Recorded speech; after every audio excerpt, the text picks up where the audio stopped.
मुन्नाभाईंची Latur factory.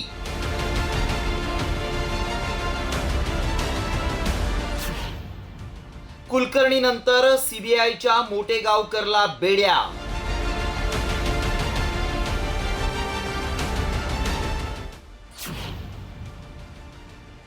मोटेगावकरकडे 10 दिवसांआधीच नीटचा paper. नीट 2026 चा आत्ताच paper झाला. आरसीसी मॉक मधून आरसी टेस्टिंग क्वेश्चन आले, त्याच्या बाहेर क्वेश्चन आलाच ना. तुम्ही खुश आहात आरसीसी? हो, खरंच खुश आहात? बायोलॉजी काय म्हणते? सगळं एनसीईआरटी बेसिस मॉक टेस्ट मध्ये जे विचारलं ते चालेल. छान. कसा गेला पेपर तुला? Chemistry, physics, bio? खूप छान गेलं सर. आणि तुम्ही जे 101 क्वेश्चन्स दिले होते ना, त्या 101 क्वेश्चन मधून मोस्ट ऑफ त्यातूनच आले होते. अरे वा. ऐकलं? मॉक टेस्ट मधील प्रश्न जसेच्या तसे परीक्षेत आल्याचं सांगणाऱ्या या विद्यार्थिनी आहेत लातूरच्या आरसीसी क्लासमधल्या. 3 मे रोजी नीटचा पेपर झाल्यानंतर आरसीसीचा संचालक शिवराज मोटेगावकरनं घेतलेली ही मुलाखत आता वादात सापडली आहे. कारण मोटेगावकरचं पेपर फुटीचं कनेक्शन समोर आलंय. त्यामुळे लातूरचा निवृत्त प्राध्यापक PV कुलकर्णी नंतर मोटेगावकरलाही 11 तासांच्या चौकशीनंतर सीबीआयनं बेड्या ठोकलाय. मोटेगावकरचं नीट कनेक्शन कसं समोर आलंय पाहूया. 3 मेचा नीटचा पेपर आरसीसी क्लासचा संचालक असणाऱ्या शिवराज मोटेगावकरकडे 10 दिवस आधीच पोहोचला होता. 14 मे 2026ला पोलिसांनी मोटेगावकरच्या लातूरमधल्या घरात झडती घेतली. त्यानंतर मोटेगावकरच्या मोबाईलमध्ये लीक झालेला पेपर आढळला. मोटेगावकरनं अनेक विद्यार्थ्यांना प्रश्नपत्रिका पुरवल्याचा सीबीआयला संशय आहे. तसंच मोटेगावकरनं परीक्षा होताच पुरावे नष्ट केल्याचंही तपासात उघड झालंय.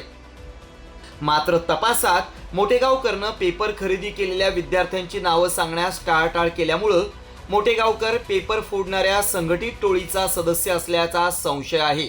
दरम्यान आरसीसी क्लासमधील इतर शिक्षकांचीही सीबीआय चौकशी सुरू आहे.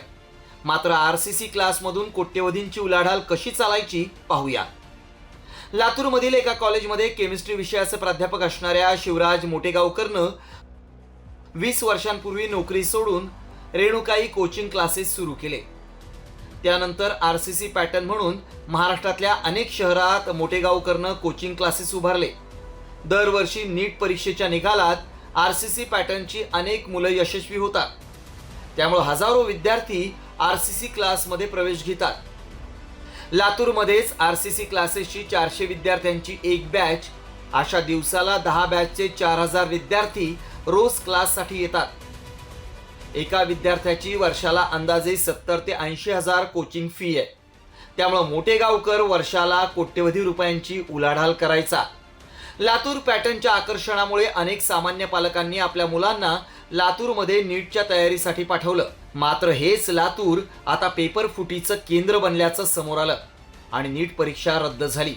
त्यामुळे नीट परीक्षा दिलेल्या विद्यार्थ्यांमध्ये चिंतेचं वातावरण आहे. पॅटर्नचं नाव ऐकून लातूरचं पेपर कॅन्सल झाल्यामुळे ते डबल लातूरला यावं लागलं. थोडे प्रॉब्लेम पण होतात. रूमचा खर्च, मेसचा खर्च, हॉस्टेलवर वेगळे पैसे लागतात. ते सगळं इतक्या लांबून यायचं. लातूर पॅटर्नसारखं दरवर्षी 2-2 लाख रुपये घालायचे आणि शेतीत पण काही येत नाही, आपण ठेवायचे. आणि जर परीक्षा फुटत असतील तर विद्यार्थी आणि पालक आत्महत्या करणार नाही तर काय करणार?